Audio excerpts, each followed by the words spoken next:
Thank you for listening to this Podcast One production. Now available on Spotify, Apple Podcasts, PodcastOne.com, and anywhere else you get your podcasts.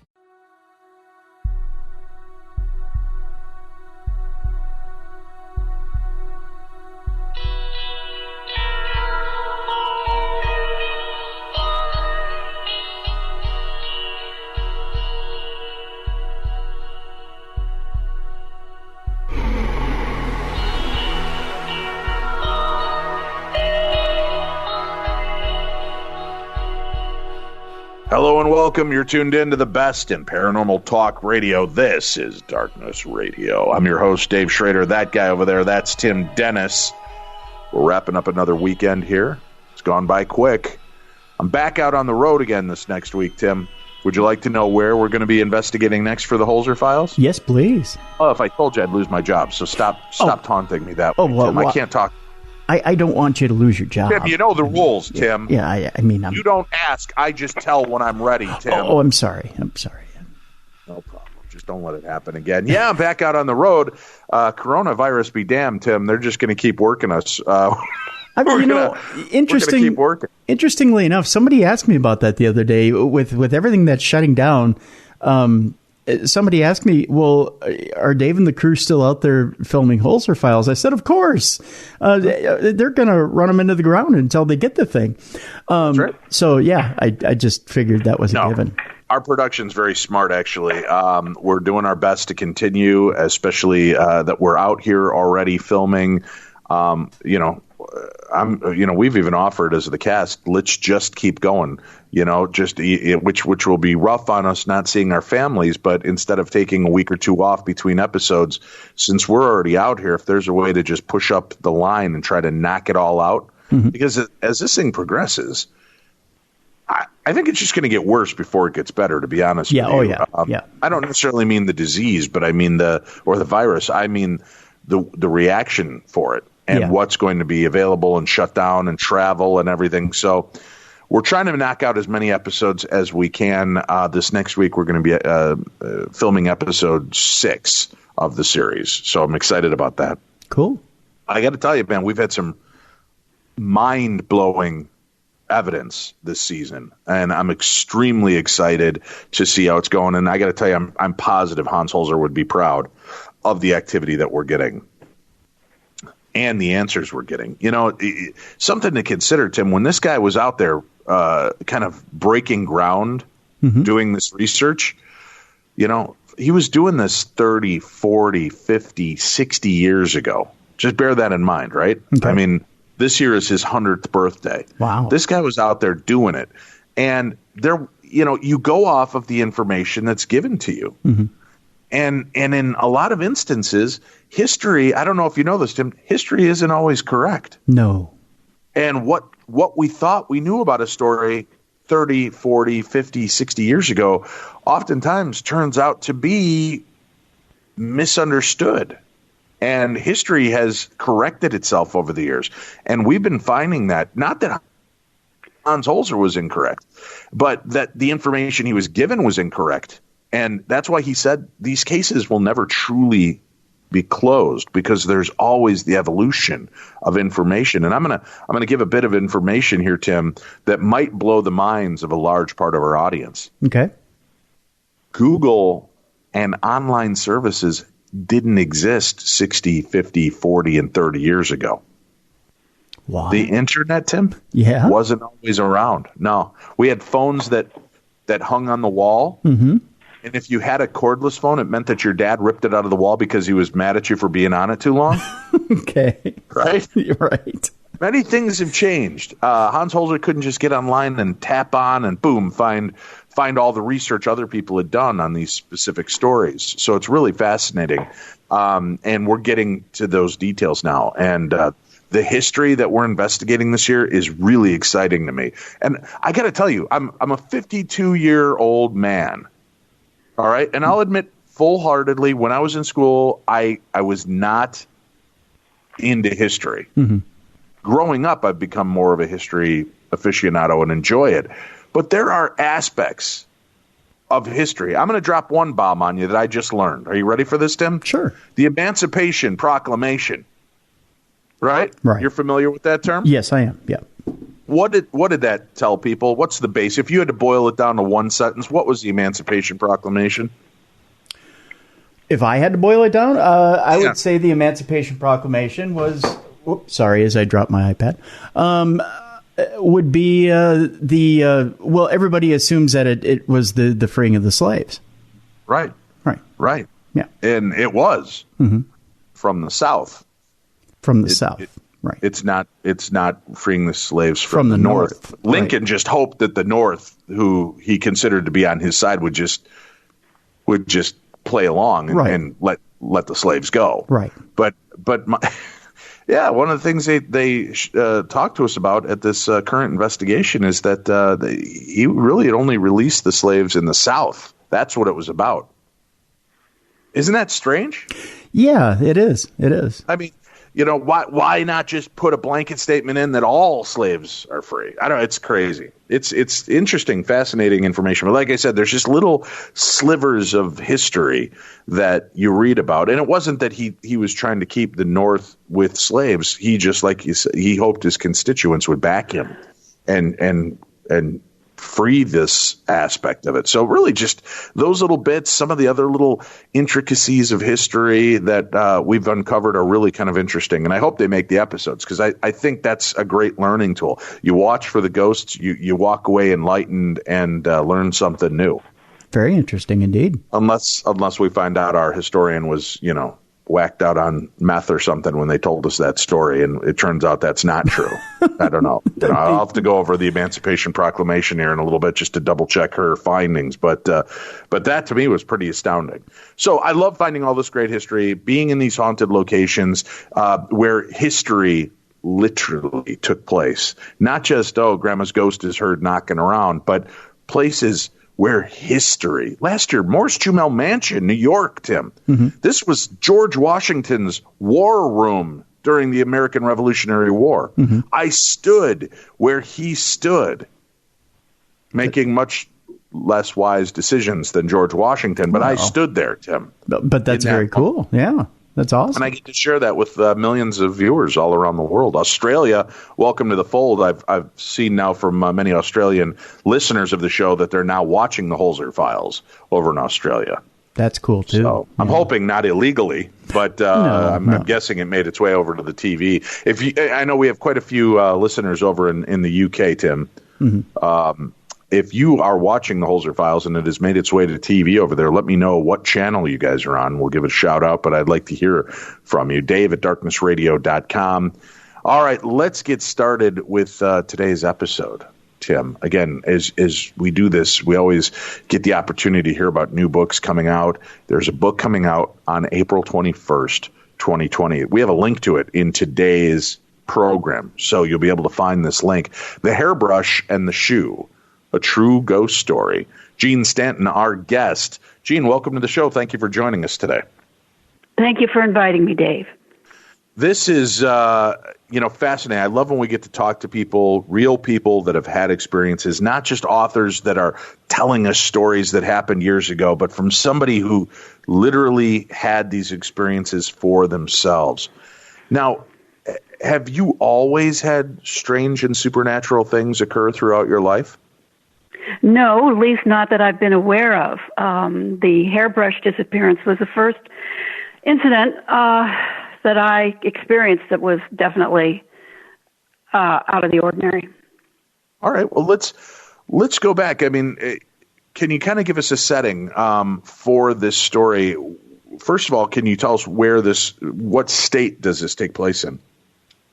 Well, this takes place in Massachusetts, in Boston. We live in an old 1875, they're called brownstones, although ours is brick, and we were the fourth family to have lived in it.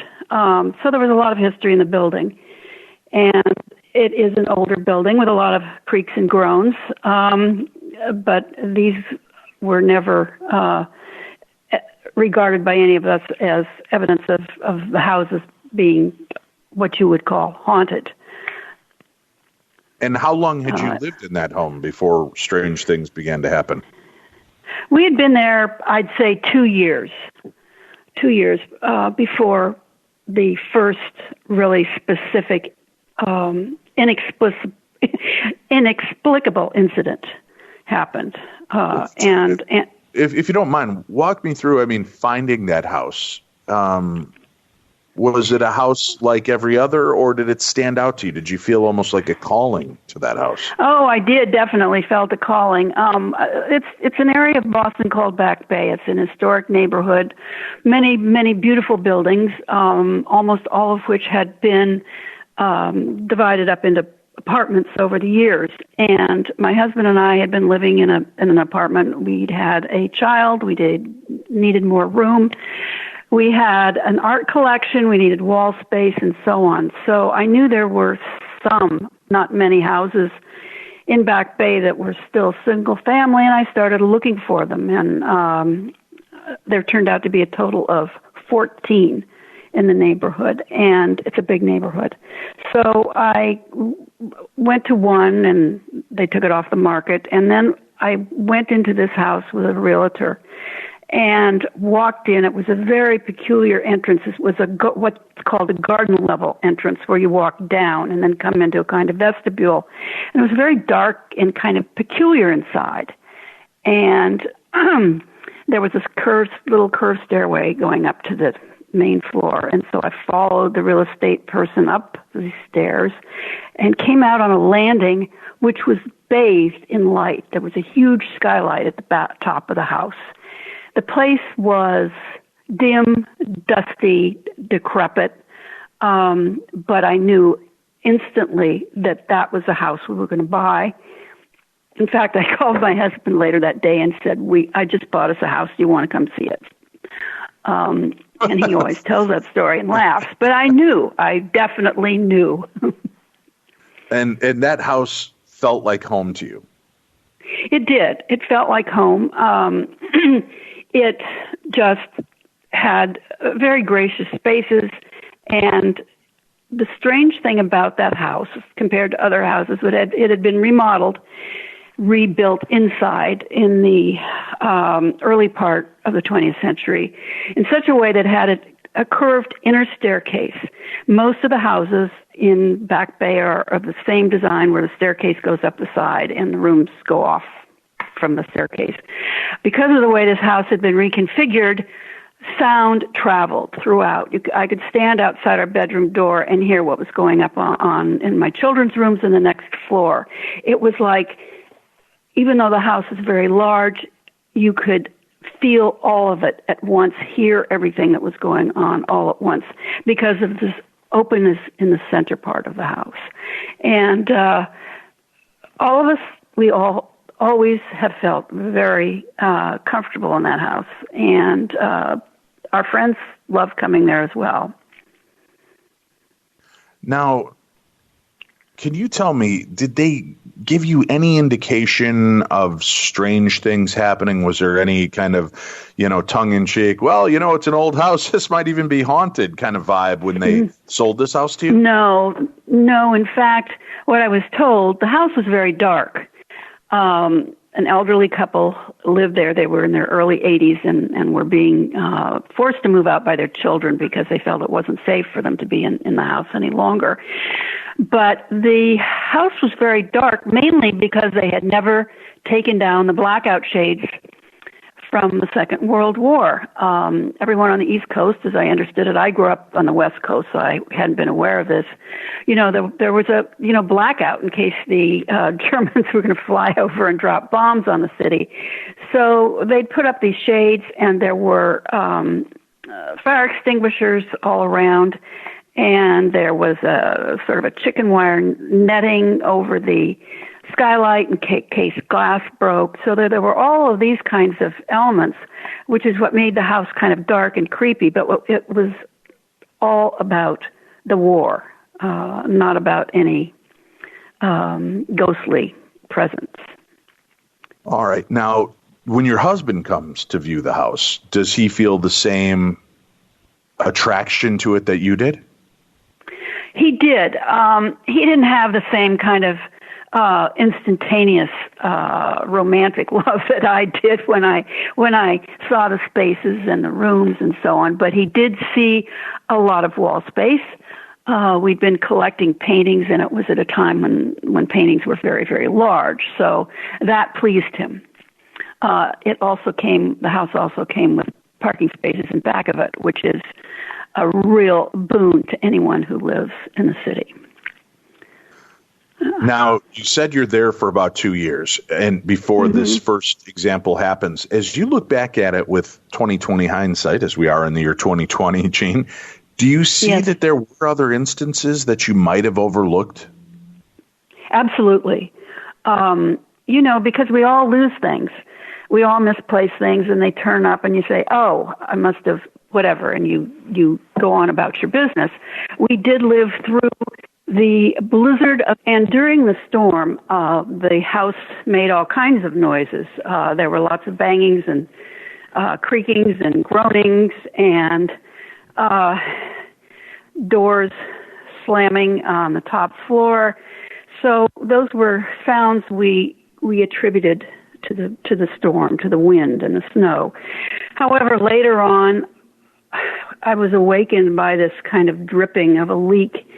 And that was an almost surreal thing because it forced me to get up in the middle of the night and go to the top floor. And I don't know how I even heard it because we were sleeping on the second floor, and then this leak was up on the top fifth floor in the remote part of the building. And I went up, and as it turned out, water was pouring in. And so I had to, of course, run and get buckets and everything. But I later thought, it was almost like the house was telling me, wake up, get up, run upstairs and take a look because there's bad stuff going on. Now, that sounds fanciful, of course. But over the years, I have felt that there have been these sort of not so much warnings as just prompts that, something's going on here. You should take a look at this. I kind of feel it. And in those moments, it's like the house is speaking to you. Yes, exactly. Now, this hairbrush incident you alluded to earlier, you said was the first real incident of paranormal activity. Could you talk us through that?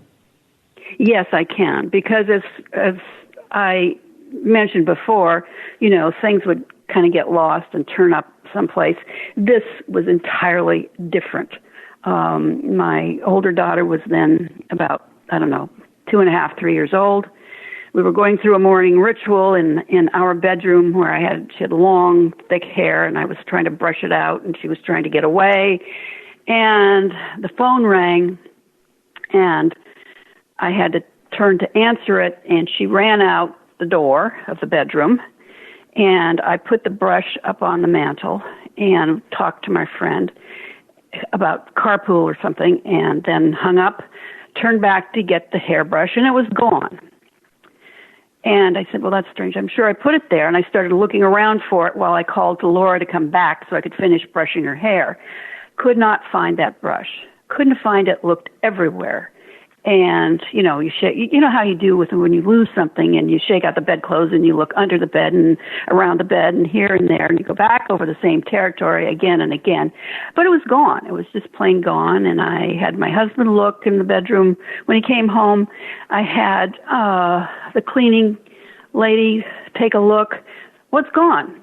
And so I just bought another brush, and that was a mystery, but, it was not one I really dwelled on until 6 months later when we have an beautiful antique secretary desk that sits between the two windows in the bedroom, and I keep things like important papers, birth certificates, passports, that kind of thing in that desk. So it's hardly ever opened, but I needed to check a date on the passport.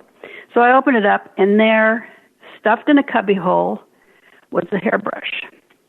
And I froze for a moment. My mind just, as I say, my computer jammed. I couldn't believe what I was seeing. Because that hairbrush didn't get there by itself. Someone put it there. And I knew I hadn't, and my daughter certainly hadn't, because she had run out the door on the other side of the room. How did it get there? And that's when I started really paying attention to what was going on in the house. So how do you start to wrap your head around that moment? And, like you said, so many times the rationale kicks in and we're like, oh, gosh, I must have picked it up, put it in a drawer, not even thought about it. Because we do go, let's face it, we do go about our days sometimes in a haze. And, perfect example, you get in your car and head to work, and all of a sudden you're at work and you're like, how did I even get here? I don't even remember driving. It was just right. I know. Right. And I'm inclined to that kind of activity as anyone else. But I knew that I did not put it there, because if I'd found the hairbrush, say, in a chest of drawers in the room, I would say, oh yeah, you reached in there to get something else and dropped it in, or I could have rationalized having done it myself. I knew that I didn't put it there, and I just was absolutely stunned, flabbergasted when I found it, and I could not fathom how it got there. And later, I realized there are things we just kind of don't pay attention, that we sense, and I realized that I'd always had a sort of awareness of something in the room early in the morning, and so I just started to try to think about the fact that there might be someone, a ghost, living in our house, and it happened to be hanging out in the bedroom.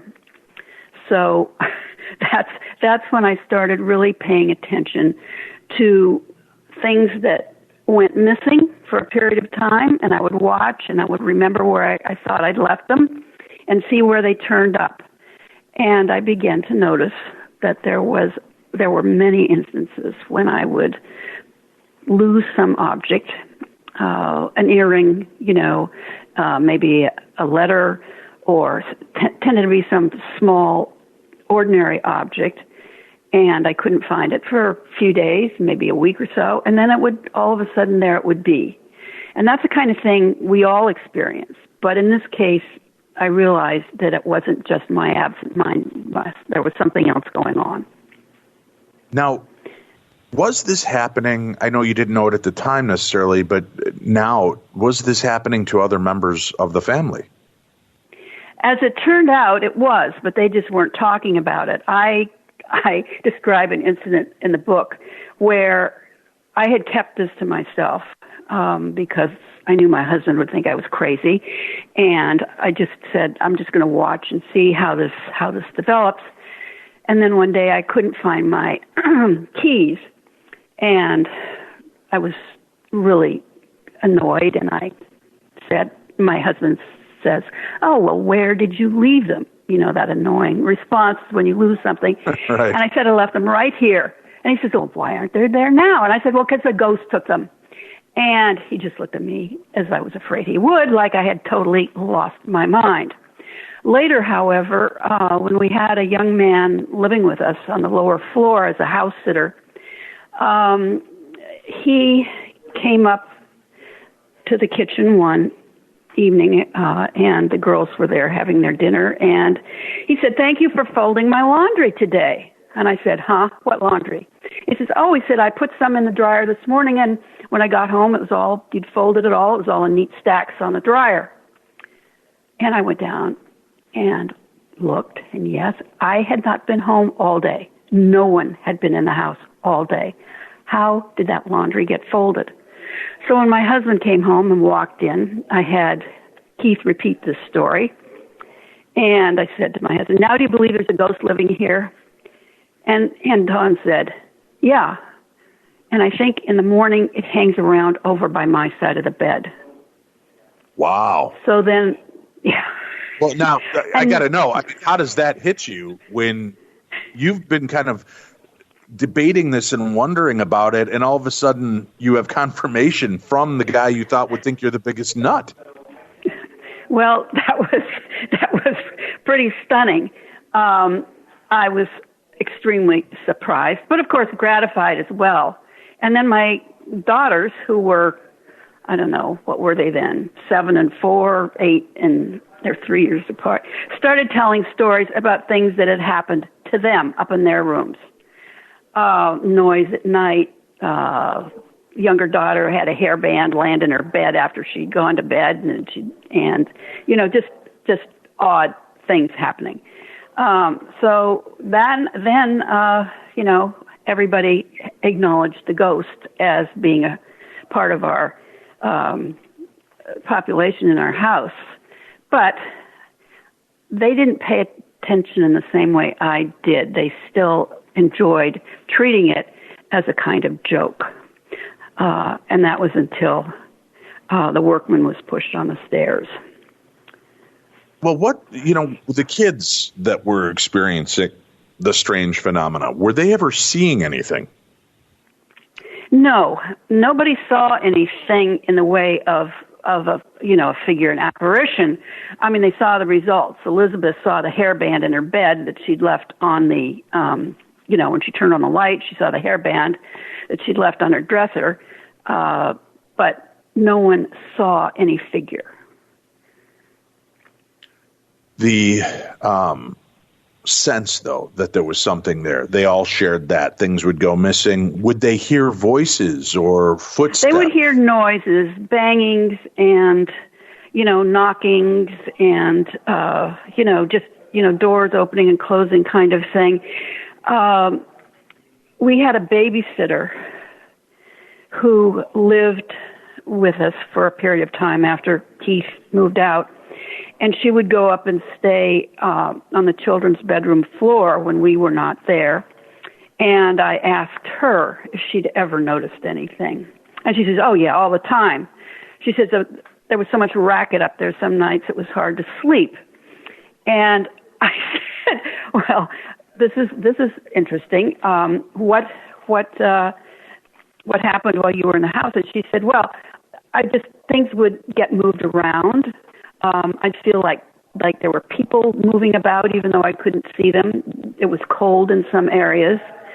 And then we went on a trip to California, and when we got back, Elizabeth, the younger daughter, came and said, Mom, who moved my bed out from the wall? And I went up to take a look, and she had a big old antique cast iron bed, and it had been moved out about 10, 12 inches from the wall, and I could see, the imprints in the carpet where it had been. And no one had been there. And I said, my gosh, we must have several ghosts because no one can move that by themselves. So that was a kind of visible thing that was apparent to all of us that something very strange had happened up on that floor. But most of the time, it was noise. From the creators of Cold Case Files and PD Stories comes the next great true crime podcast, I Survived. Every week, I Survived presents chilling first-person accounts from people who overcame deadly situations, allowing the survivors to describe the events as they unfolded and how they made it out alive. If you love true crime, you're going to love I Survived. Be sure to subscribe on Spotify, PodcastOne.com, Apple Podcasts, and many other podcast apps so you can get new episodes every week. The book is called The Hairbrush and the Shoe, A True Ghost Story. There's a link for it in today's program. You can go pre-order the book right now. As a matter of fact, we have it in our Amazon shop. What's our Amazon shop? That's a great question. Just go to darknessradio.com, click on our store tab. It'll take you in. There's two things on the store page. The first one is the link to our Amazon shop. Right below it, a link to buy my book. But click on the Amazon shop. You'll be able to go in and see paranormal books we feature on the show, true crime books we feature on True Crime Tuesday, and paranormal swag, some of the coolest clothes, toys, merchandise that has paranormal themes attached to it. So you can check that all out right at our site, darknessradio.com. Go order. your cool paranormal books, swag, and more. And remember, when you buy these books, folks, don't just buy the books. Make sure that you rate and review them so that they do show up in the Amazon pages, and more and more people get exposed to these. All right, Jeanne Stanton, our guest. Jeanne, you guys are hearing all these things. Things will go missing from time to time, then reappear in strange places. And now the whole family's in on it. Everybody is aware of the ghost or possibly ghosts in your house. The rest of the family is taking it very lightheartedly. Are you feeling any fear or trepidation about the fact that your house has this spiritual energy in it?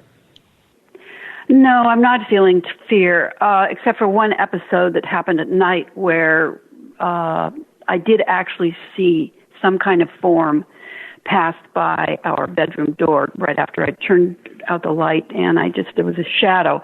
That was kind of a creepy episode, but I didn't really become concerned until the pivotal incident, which was when the workman was pushed. We were in the process of renovating the bathroom outside our bedroom, which we'd not gotten around to, and it was a pretty dysfunctional bathroom, not having a tub or much of a sink, and it was very small and cramped. So we were doing some serious renovation, which we had not done at all in the house because it hadn't been necessary to knock down any walls or make any major changes. But we were really ripping up a lot of stuff with this bathroom. And my husband and I, when they started the demolition, my husband and I, took a break for the weekend and went out to a house we'd acquired outside Boston that we used as a weekend house. And we came back, and the workmen, these two guys, were waiting for us. It was about 4:00, and it was past the time when they should have quit. And they said, we want to tell you what happened today. And apparently they were coming back from lunch, and they were going up the stairs to our bedroom, and all of a sudden one of the men felt something whooshing by him, and then it pushed him really hard on the shoulder and hissed in his ear. And he stopped, just, stunned. And his colleague, who was behind him, looked and said, he said, "What's the matter? What happened? You're white as a sheet."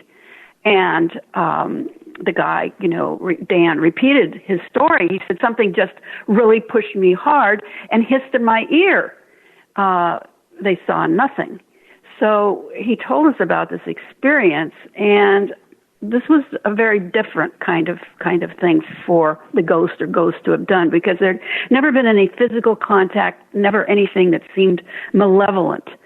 So after this, I started to think about it, and I said, I really need to know more about this. This is really a lot stranger than I realized. So I decided that I would find out exactly. I hadn't thought about what a ghost is or how they behave or anything. I decided I would try to find out if, in fact, we did have a ghost and what a ghost is and how it behaves. So I went and started doing some research, first online and then in the library. And that's when I started this project, and it became kind of a rabbit hole I fell into that turned out to be a best kind of rabbit hole.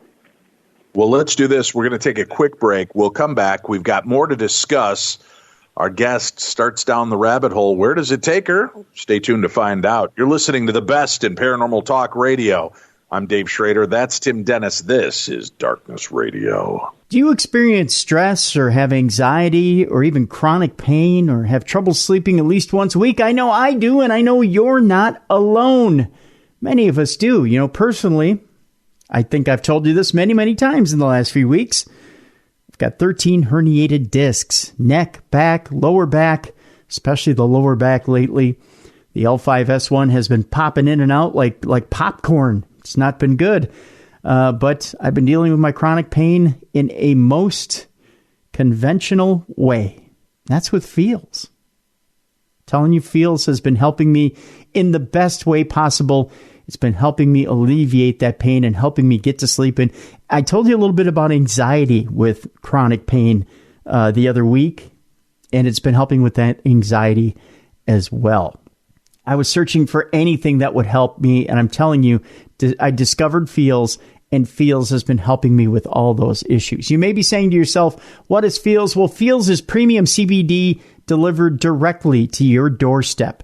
What does Feels do? Well, Feels naturally helps reduce stress, anxiety, pain, and sleeplessness. And I've got a lot of sleeplessness. I'll tell you, when you've got chronic pain, sometimes you can sleep for an hour, maybe 2 hours, and then you wake up, you've got chronic pain, you got to switch, maybe you got to get up, you got to walk around, maybe you got to wake up and take another pill. You and I both know what that's like. Well, with Feels helps you with that sleeplessness. It helps with that pain, helps with that stress, that anxiety that comes with chronic pain. Feels helps get you to that state where it eases that chronic pain, that underlying pain, not just the sharp pain you have, but that dull achiness, that sensation you have that pain's about to ramp up. You know, that pain I'm talking about, the pain underneath the extreme pain, and the anxiety that comes with chronic pain. You know, that bracing, you know what I'm talking about, where you're tightened up, the muscles are tight, everything is tight, and you're just waiting, anticipating the fact that you're going to be in extreme pain. It gets rid of that anxiety as well. You may have regular anxiety. I say regular anxiety. There's nothing regular about anxiety, I know, Tim, but there's anxiety as well, and Feels helps with that as well. Feels is very easy to take. You just place a few drops of Feels under your tongue, and you feel the difference within minutes. The thing to remember about CBD is that finding the right dose is important, and everyone's dose is different. So leave room to experiment over the course of a week or so. You may need to take more or less to get the effects you're after. Now, me personally, I'm a bigger guy. I am a little doughy around the midsection. That's true. So with me, I tend to need almost a full dropper of Feels. And it's right up to that full line of Feels. I take that, I put it under my tongue in about 30 seconds. Boom. The pain starts to slide away slowly. I feel the anxiety level come down a little bit. And you know what? I'm ready for bed. I'm just telling you right now, it's a nice feeling. Not that it makes you feel weird or anything like that. There's no effects to Feels. There's none of that, you know, grogginess or anything like that you get with the pills that they give you at the doctor. It's just that there's that nice easing of pain. There's that nice easing of the anxiety. So you start to feel normal again. You just want to naturally go take a nap. I never knew what it felt like just to feel normal again before I started feeling Feels. So I just naturally want to go take a nap. If you have questions, there's real human support behind Feels. If you're new to CBD, Feels offers a free CBD hotline to help guide your personal experience, which is awesome. It's absolutely awesome because all of us have questions from time to time about Feels. You can feel better naturally with Feels. Feels works naturally to help you feel better. There's no high, no hangover, no addiction, none of that weird feeling on the way up or blah feeling or bad feeling on the way down, because it's all natural and it helps you feel better naturally. Join the Feels community to get Feels delivered to your door every month. You'll save money on every order, and you can pause or cancel at any time. It's extremely convenient to you, although once you start feeling Feels, I don't know why you'd ever want to stop. It's amazing, and it absolutely helps you on your journey to getting out of chronic pain, to your journey to getting out of anxiety, and reducing stress and sleeplessness. I don't know why you'd ever want to stop feeling Feels. Feels has me feeling my best every day, and it can help you too. You want to become a member today by going to Feels, that's FEALS.com/darkness, and you'll get 50% off your first order with free shipping. I don't think you can beat that anywhere. That's Feals, FEALS.com/darkness to become a member and get 50% automatically taken off your first order with free shipping. Get rid of pain, get rid of stress, get rid of anxiety, get rid of sleeplessness today. It's real simple, folks. Go to Feals, FEALS.com/darkness, become a member, Get 50% automatically taken off your first order with free shipping. That's feals.com/darkness.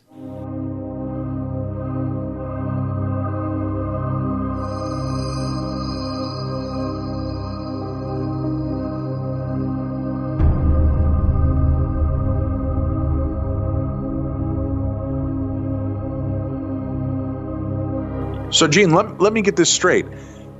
Workers who have no idea that you have ghosts in the house are suddenly reporting strange instances and this hissing noise and being pushed. Do you think this is the ghost being protective of the area, or do you fear that this is amping up to maybe something a little bit more dangerous in your house? As I interpreted it at the time, we were ripping up a bathroom that abutted a small dressing room that the former owner, a doctor, had used as his own, kind of private space. And we were really making a mess out of it. I mean, we were ripping out all his old, cabinets and shelving and where he kept his stuff. And I figured at the time, and he was a very tall, athletic man, and Dan, the one who was pushed, a really tall guy, 6'5", and I thought, I think it must be Dr. Kaner, and we've really annoyed him, and he's angry because we've interfered with his space, because we hadn't up until then really done anything intrusive to the house. We hadn't changed anything dramatically, so this seemed to me to be a logical explanation, as logical as one can be in these circumstances. But I've subsequently looked into a number of the previous inhabitants of the house and found that there were, a lot of people in the house who were prospective candidates for ghosts.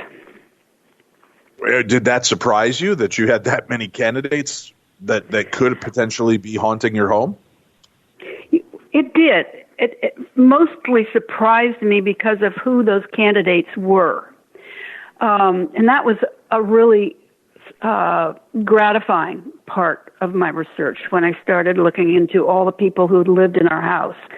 And I found some really remarkable people, most of them, all of them almost, doctors, several of whom were psychiatrists.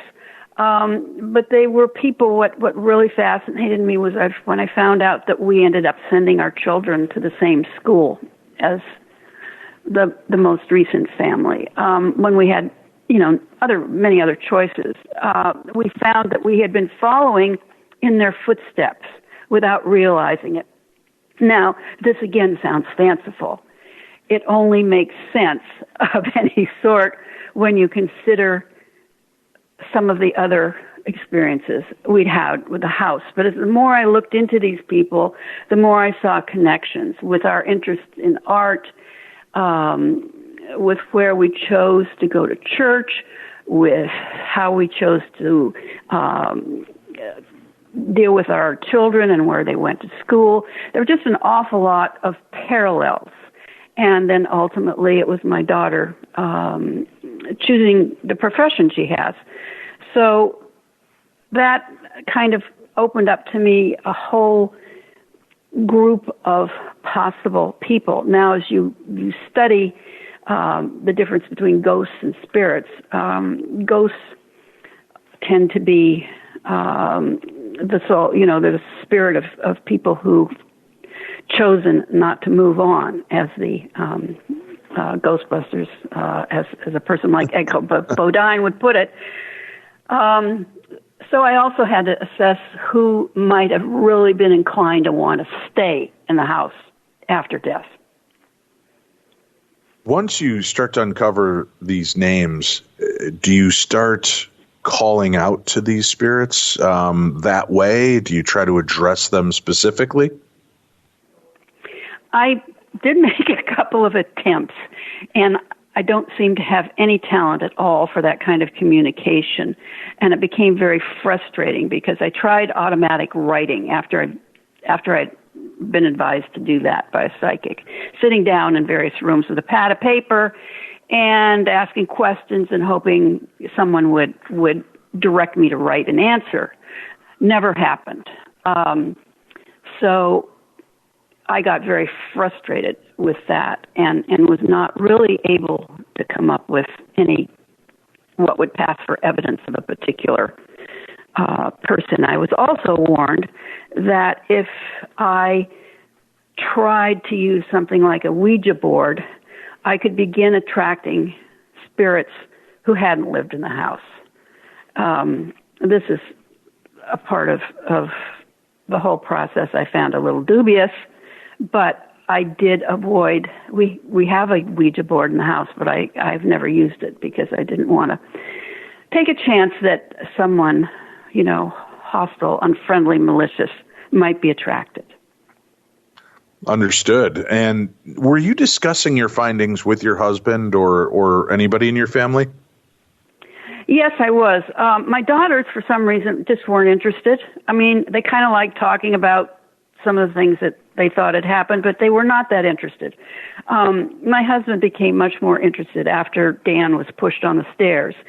And I would tell him some of the things. But a lot of what I learned was not as interesting to them as it was to me, because I got into the really nitty-gritty of former inhabitants. I also got into a lot of information about such areas as spiritualism, telepathy, neurology. I dug very deeply into areas I felt were related to our situation, and I seemed to be much more interested than anyone else in my family. With the things that you were finding, was it surprising to you how much information you could acquire? It was. Well, the internet has been an absolute boon. I was rather timid at first because I soon found out that when I told people I was doing research on ghosts, unless they were people who shared my interests, looked at me like I was nuts. And so I kind of kept my activity to myself until one night, I was poking around on my laptop and looking for information, and I had learned that people like Arthur Conan Doyle, William James had been very interested in spiritualism, and I came up with the Ghost Club, which was an organization founded in Cambridge in the mid-19th century by a group of scholars and students who wanted to learn more about spirits and the possibility of communicating with same after death. This club was formed to do that kind of investigating, and I discovered when I started poking around and went to the website that the Ghost Club still exists, and not only that, but I could join for $50. I could sign up and be a member, which I did immediately, and that opened up a whole new source of really fascinating information about what's going on now in terms of investigation, and I even attended a couple of meetings in London.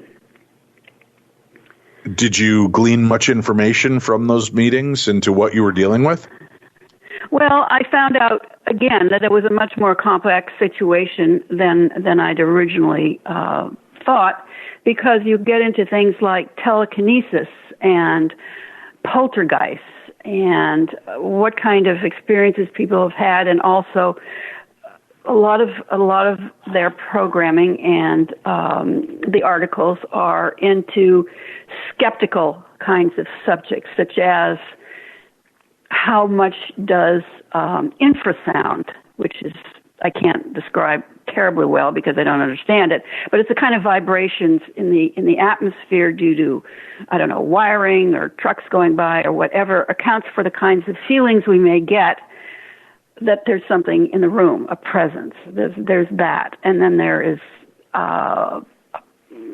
other kinds of atmospheric conditions or mechanical conditions, which can account for things we think we see, shadows, and such. So a lot of what I learned there was other ways, other things that could account for what we'd been experiencing. It covered perhaps a little bit of what we'd been experiencing, but not everything. And there were also things I found very hard to comprehend, the parallel universes, time travel, astral planes and such. Gets the whole paranormal world. It's a very multi-layered and complex place. Now, with this research and what you're able to get from there, are they giving you any indication as to how to help get these spirits out of your home? Well, yeah, there's the conventional methods that Ghostbusters use, and or in the Catholic Church and Anglican Church that exorcists use, which involve prayer, burning herbs, certain kinds of incantations. I really wasn't interested in getting rid of our ghost or ghosts. That wasn't an issue for me because they really weren't bothering us in any harmful way. I simply wanted to know what was going on, if in fact we had a ghost, and how I could expect it to behave and who it might be. Those were my basic questions. And as I read and learned more, the most interesting and obscure, confusing element in the whole paranormal world is that of the poltergeist, which is very poorly understood, and I can best describe it as some sort of energy that is either generated by a person or that's in the structure itself that can cause objects to move. The most dramatic instance was of a young girl in London whose house, sofas were flipping over and such. And there have been numerous examples of this kind of activity, many of which were contained in the archives at the Parasite, I can't ever say that word. Anyway, the investigative laboratory at Duke University. Okay. Now, the haunting continued in your house. Does it still continue to this day? It does. Actually, there was a long gap in any kind of discernible activity, and then we had the episode of the shoe. Which happened in a small bedroom. Well, now let me ask you something, though, real quickly. So once you begin trying to make communication, you start researching it, it's almost as though it quiets down? Well, I'm not sure. I don't think that was the cause, if there was a cause. I think it was the fact that my daughters left for college, and that we were in the house a lot less. There really weren't any people around, and it was just my husband and me most of the time, and there just didn't seem to be any interest on the part of any ghost.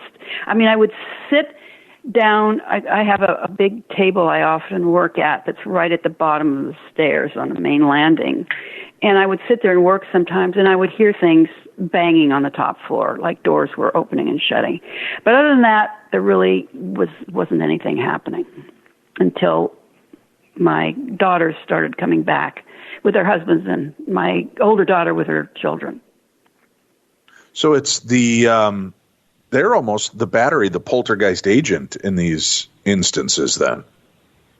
That's how I think it could be interpreted, because a lot of poltergeist activity occurs in situations where there are young adolescent girls. My daughters are no longer adolescent, but it did seem to be that they were an attraction for whatever ghost or remaining energy was in the house. Was there one child that it seemed to be centered around more? No, I wouldn't say that, because it was I can't attribute more than a few incidents specifically to the girls, other than all of the kind of noises that the babysitter said, all of the stuff that she said would go on at night. And in fact, I went up and slept one night in my older daughter's bedroom just to see if anything would happen. And I just got there was so much noise up there just from ordinary things like, tree branches scraping the house outside and the chains rattling in the air shaft and such. I just kind of couldn't deal with that and quickly left. And the next visit I paid to her room, I paid in the broad daylight and tried to do some automatic writing. But I can't really attribute it to one child over the other. In retrospect, who do you think specifically is haunting that house?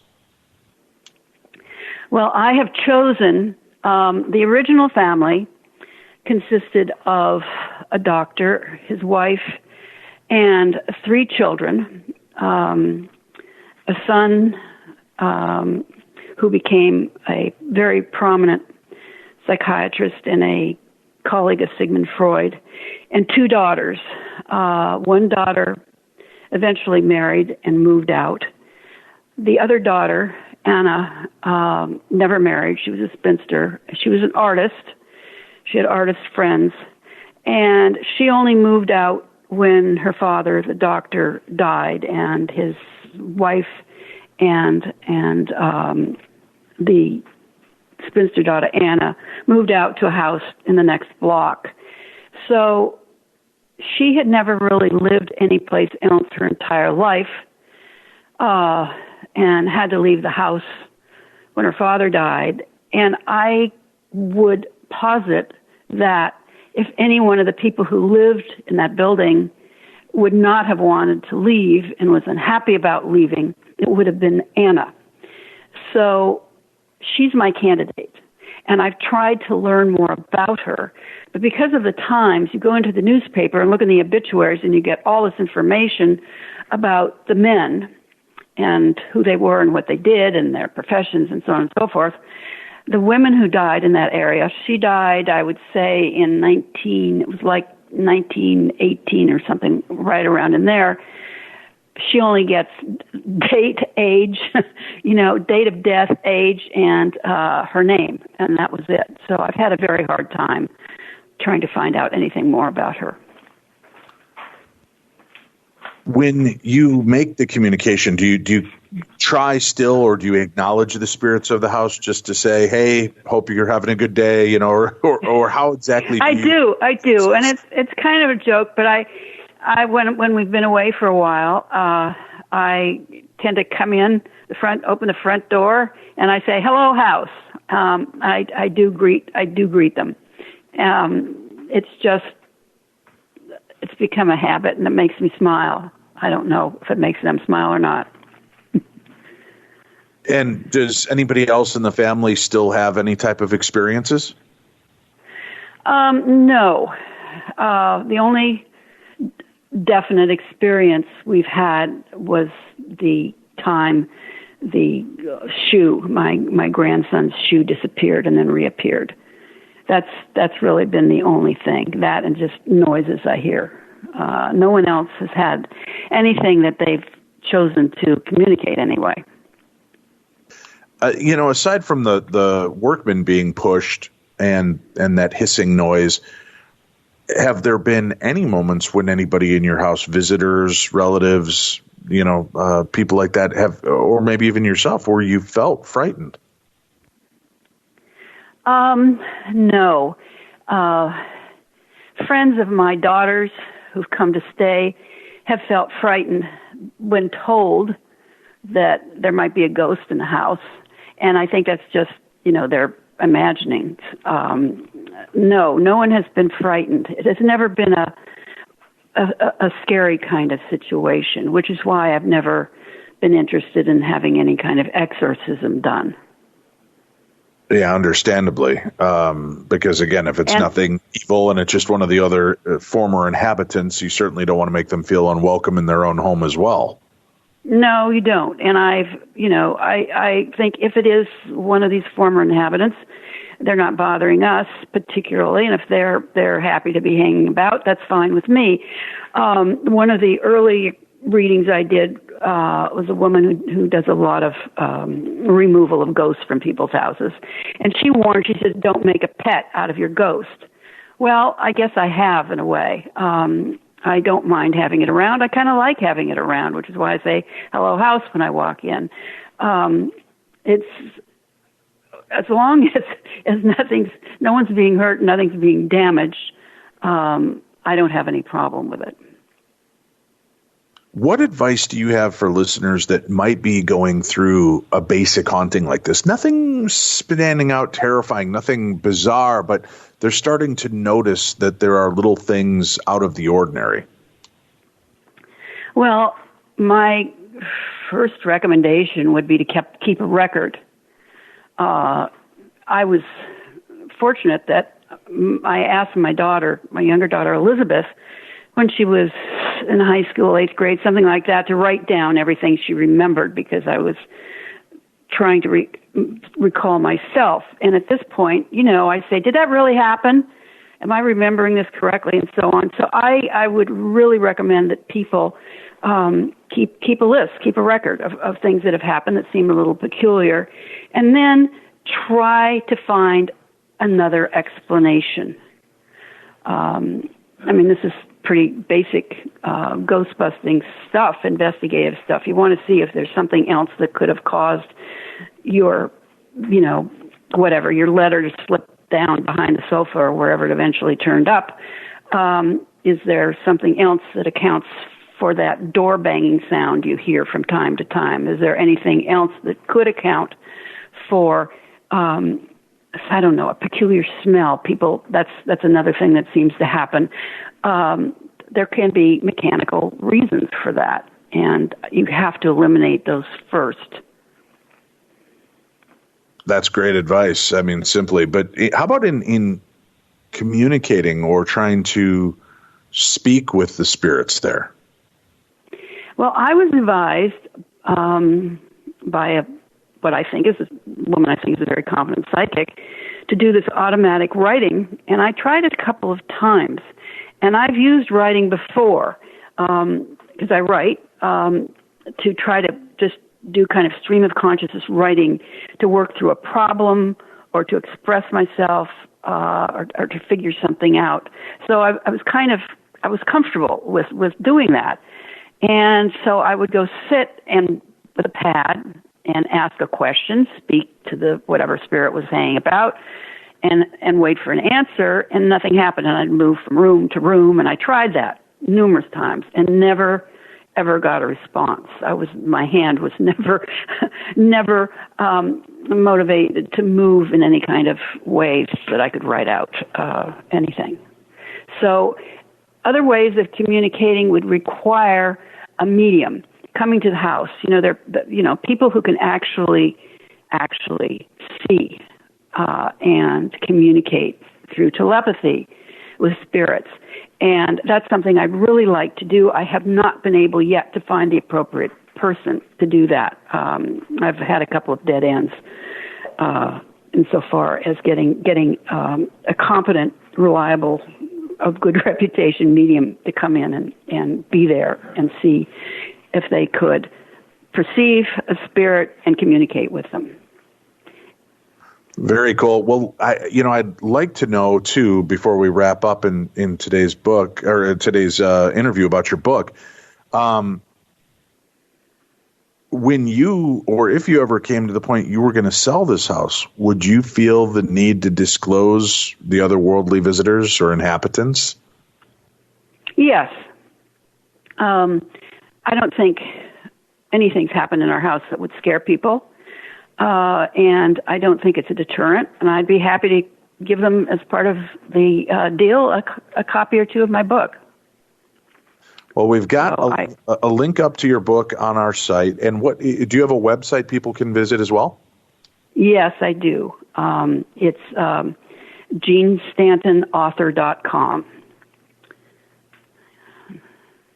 All right, we will include that so that people can find it on today's episode as well. Jeanne, thank you for coming on and sharing your story with us. Fascinating, and I love that your attitude was so open to the experience that you had, and instead of showing full fear even in moments where you felt uneasy, you just dug deeper to try to understand what it was that you were dealing with. Yes, thank you for appreciating that. I think that's a good policy for all of us. Dig deeper. Yeah, dig deeper, ask more questions. We appreciate it, Jeanne. Thank you so much. Thank you all for tuning in and being a part of the show. That's it for this week. We'll be back Tuesday with more of the best in True Crime Talk Radio. True Crime Tuesday, every Tuesday. You can find information about subscribing to that at darknessradio.com. You've been listening to the best in paranormal talk radio. I'm Dave. That's Tim. This is Darkness Radio.